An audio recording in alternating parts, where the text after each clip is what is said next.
நாட்டுக்கு சேவை செய்யவும் 140 கோடி மக்களின் கனவை நனவாக்கவும் எம்பிக்கள் பாடுபட வேண்டும் என பிரதமர் நரேந்திர மோடி கேட்டுக் கொண்டுள்ளார். 18வது நாடாளுமன்றத்தின் முதல் கூட்டத்தொடர் இன்று தொடங்கியது. புதிய உறுப்பினர்களுக்கு பதவி பிரமாணம் செய்து வைப்பதற்கு ஏதுவாக தற்காலிக சபாநாயகராக பாஜகவைச் சேர்ந்த பர்த்ருஹரி மஹ்தாப் நியமிக்கப்பட்டுள்ளார்.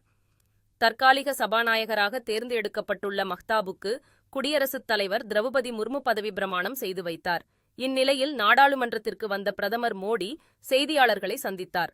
அப்போது இந்த வரலாற்று சிறப்புமிக்க நாளில் புதிய எம்பிக்கள் அனைவரையும் வரவேற்பதாக குறிப்பிட்டார். நாடாளுமன்ற கூட்டம் சாதாரண மக்களின் எதிர்பார்ப்புகளை நிறைவு செய்யும் என நம்புவதாக அவர் கூறினார். புதிய உத்வேகம், புதிய உற்சாகத்துடன் பணிகளை தொடங்க வேண்டிய நேரம் இது என அறிவுறுத்தினார். புதிய நாடாளுமன்றத்தில் இன்று நடைபெறவுள்ள கூட்டத்தொடர் ஜனநாயகத்தின் புதிய தொடக்கம் என அவர் பெருமிதம் தெரிவித்தார். நாட்டின் வளர்ச்சிக்கு நிலையான ஆட்சி முக்கியம் என்றும், நாட்டுக்கு சேவை செய்யவும் 140 கோடி மக்களின் கனவை நனவாக்கவும் எம்பிக்கள் பாடுபட வேண்டும் எனவும் அவர் கேட்டுக்கொண்டார். மக்கள் நலத்திட்டங்களை நிறைவேற்ற நாடாளுமன்றத்தில் எதிர்க்கட்சிகள் ஒத்துழைக்க வேண்டும் என பிரதமர் மோடி கேட்டுக்கொண்டார்.